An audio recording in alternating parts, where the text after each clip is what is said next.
So I went to, a top 10 law school.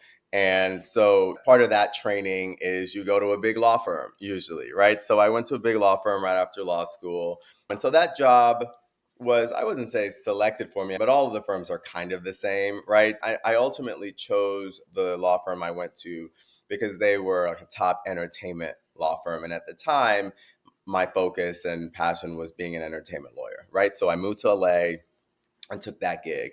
Maybe 2 years in, I decided that it wasn't really for me. I mean, things like billable hours. And again, people sort of counting your minutes and telling you like how much time you've got to bill. There's thematically, I don't love Right. that. And so I thought, okay, but I probably got to stick this out for 3 or 4 years because in the legal profession, going to a law firm is sort of a rite of passage. It's a form of like hazing. And there's people assume certain things about your ability if you can cut it at a big law firm, right? So I sort of made myself stay for longer than I wanted to. And that was fine. I've always had this ability to suspend or like delay gratification, understanding that this step may be a means to an end. It doesn't necessarily need to be the end itself.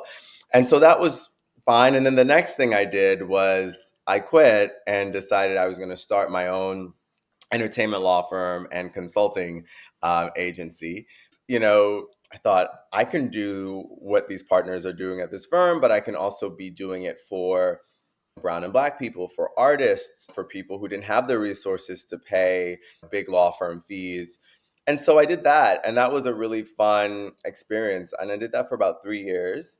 Then a big startup came by, and I was actually negotiating a license agreement for my client at my own firm with this company, right? This company wanted to license something that a client of mine had created.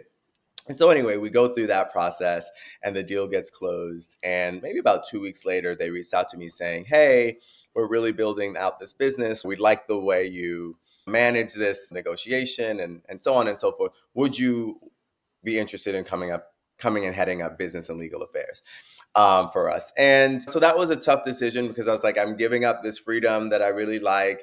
But also, it was clear to me again that while I was able to do this, I was still super young in my legal career. And I was thinking about what is the narrative of my career going to be? And as technology and apps and e-commerce started to really take off, I thought this may be a good space for me to be like a subject matter expert in. And so I took the gig. And then I moved overseas to be the general counsel for the Crown Prince of Abu Dhabi for a while. And I worked at a big online travel company that most of us have probably used. And today I'm the GC of a tech and content company in the US. So one thread that I have to say so that you don't have Mhm. to say it is I said that there was a reason at the beginning of this episode that I would choose you to kind of tell people how to navigate their career. I would just ask the audience to just trust my expertise that, we work with a lot of successful people. You need to be listening to what this person is saying because I wouldn't expect you to say all of the places where you've worked, but just audience, trust me, it's an impressive list. I So, appreciate that. so as you have gone through those different things, because I hear so many things just in terms of managing finances. I hear going from W-2 billable hours to owning my own firm to negotiating to join another firm. And Right. one of the threads that you and I have discussed is like this duality of building expertise in your professional life and it being Hmm. hard to turn that off in your personal life, right? Like I'm an Right. expert over here and and I have to make myself look like an expert, right? I can't show any level of lack of knowledge or anything like that. And then over here, Right. there's something that it may be difficult for me or I'm trying to learn. So Right. with those first few jobs, what was it like? Income is increasing based on what you're describing. You're probably earning more than most people with whom you grew up. What was it like for those first few jobs managing finances?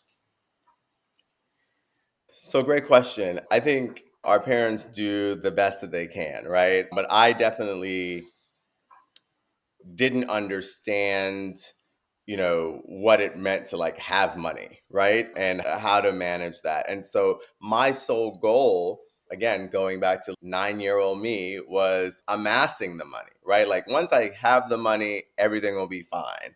Because again, I saw lots of people being stuck in situations because in my mind, they didn't have options.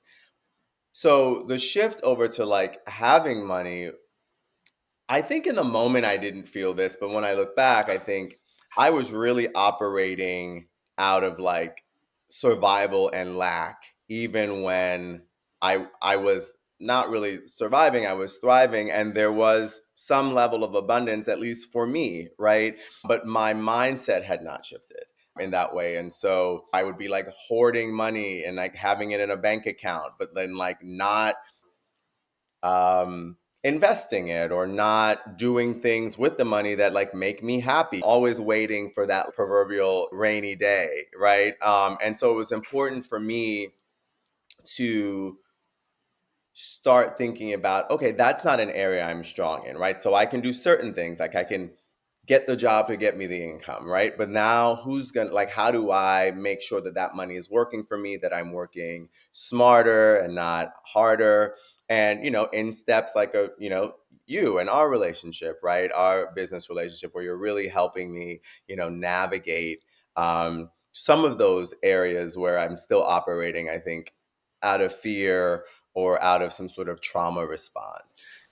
That's powerful. Well, last question I have for you before we go into part two. With all that you've done, there's so much ahead of you.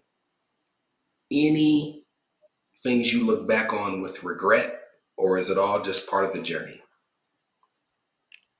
Yeah, I think in general, it's all a part of the journey. I try to like enjoy the ride, right? And even in this conversation, I try to say, like, maybe it's not a mistake. There was an opportunity to do something different, differently. But what I love about the journey and the way that I think making the opportunities or mistakes not be in vain is thinking through, how do I learn from that and not make that same mistake again, right? I think there's a world where I'm like, you can make a new mistake every day, but try not to make the same one twice. And so that's kind of how I look at my journey. But one thing I think I would say that I wish I would have focused on earlier was like my peace and my mental health, right? Like understanding that work has its place, right? But that you've got to be listening to your body. You've got to be making sure that you are feeling